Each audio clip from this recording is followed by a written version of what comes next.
Hoje vamos falar de um pensador que olhava para Portugal e via um paciente doente e que dedicou a vida inteira a tentar encontrar a cura para essa doença. O nome dele era António Sérgio, uma das figuras mais marcantes do século XX português, e toda a sua jornada começou com uma pergunta, uma única e grande pergunta. Pois é, era esta a questão que o movia, que o consumia mesmo. Como é que se cura uma nação doente? Ele sentia que Portugal precisava de um tratamento de choque e toda a sua obra foi, no fundo, essa busca, pelo diagnóstico certo e, claro, pela receita para a cura. Vamos então explorar essa busca. Ok, então, para percebermos o pensamento de Sérgio, temos de olhar para quem ele era. E o mais curioso é que ele não era, de todo, um revolucionário por natureza. Pelo contrário, era um homem de tradições que, a certa altura, por pura convicção, decidiu rasgar o guião que a vida lhe tinha preparado. E olhem que esta descrição não é nenhum exagero. De facto, a influência dele foi, absolutamente imensa. Sérgio foi quem basicamente deu as cartas no debate intelectual em Portugal durante décadas. Ele obrigou o país a olhar-se ao espelho, a ver as coisas de uma forma muito mais crítica e, sejamos honestos, muitas vezes bem desconfortável. Então, reparem bem nisto porque o percurso dele é mesmo improvável. Ele vem de uma família de vice-almirantes da Marinha, ou seja, o destino estava traçado. Formou-se na escola naval, era um monárquico convicto e depois o que é que acontece? Em 1910, com a República, ele recusa-se a servir o novo regime e demite-se. Pensem nisto. É um ato de uma coerência brutal que mostra logo de início que este era um homem que punha as ideias à frente de tudo. É aqui que tudo começa a mudar. E então, livre da Marinha, Sérgio atira-se à sua verdadeira missão: perceber o que é que estava afinal de errado com Portugal. Ele queria, antes de mais nada, fazer um diagnóstico, o mais rigoroso possível. Sem um bom diagnóstico, não há tratamento que funcione, certo? E esta frase é a chave de tudo. Ele aponta o dedo ao que chama de terceiro romantismo. Basicamente, o que ele está a dizer é que os intelectuais da altura passavam a vida a criar mitos, a alimentar um nacionalismo muito sentimental e que isso, na prática, impedia uma análise fria e racional dos problemas do país. Para ele, a conversa tinha que mudar. Era preciso parar de glorificar o passado e começar finalmente a pensar sobre ele. E o diagnóstico dele é demolidor. Ele identifica várias causas para este declínio. Primeiro, o isolamento em relação à Europa. Depois, a ideia de que em Portugal sempre se deu mais valor à aristocracia militar do que a uma burguesia que produzisse riqueza. A própria educação, dizia ele, era uma educação de guerreiros. E a grande machadada, para Sérgio, a expansão ultramarina não foi um projeto moderno. Foi, no fundo, uma continuação das cruzadas medievais. Isto aqui resume na perfeição a luta dele. De um lado, temos os mitos do romantismo, a glorificação do passado, o nacionalismo de sentimento, a intuição acima de tudo. Do outro, o que é que o Sérgio propõe? Uma análise racional, uma abordagem sociológica, crítica, uma ligação forte ao pensamento europeu e resolver problemas com base na ciência. É, no fundo, a troca do sentir Portugal pelo pensar Portugal. A diferença é abismal. Pronto. Diagnóstico feito. E agora?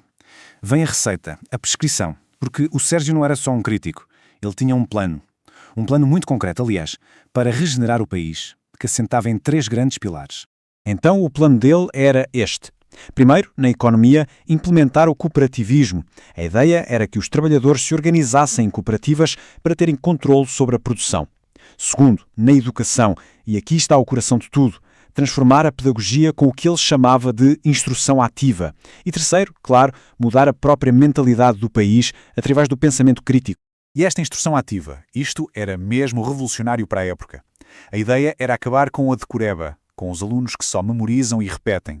O que o Sérgio queria era que os alunos pensassem pela sua própria cabeça, que fizessem perguntas, que fossem críticos. O objetivo final era simples, mas poderoso: criar cidadãos a sério e não meros súditos. Bom, com um plano tão bem definido, podia pensar-se, agora é que vai ser. Mas não. A passagem de Sérgio do mundo das ideias para a política real foi, um desastre. Foi curta, brutal e acabou em fracasso. 72 dias. É isso. Foi este o tempo que António Sérgio aguentou como Ministro da Instrução Pública em 1923. Nem chegou a 3 meses. É impressionante. Mas porquê? Porquê é que durou tão pouco?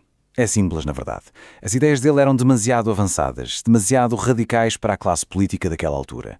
A Primeira República era um sistema super instável e ninguém estava para aí virado para mudanças tão profundas. Foi o clássico choque entre as ideias de um reformador e, a realidade da política. E se a experiência no governo foi má, o que seguiu foi ainda pior. Vejamos a década seguinte. Em 23, é ministro. 3 anos depois, em 26, opõe-se à ditadura militar. No ano seguinte, participa numa revolta contra o regime, que falha. Resultado? Exílio forçado em Paris, onde passa por grandes dificuldades. Só consegue regressar a Portugal em 33 para continuar a sua missão cívica. Foi uma década turbulenta, para dizer o mínimo. E mesmo depois de voltar, durante todo o Estado Novo, ele nunca se calou. António Sérgio foi sempre uma voz de oposição. A sua integridade foi notável. O ponto alto desta resistência foi, talvez, o apoio que deu à candidatura do general Humberto Delgado em 58, que foi um dos maiores abanões que o regime de Salazar sofreu.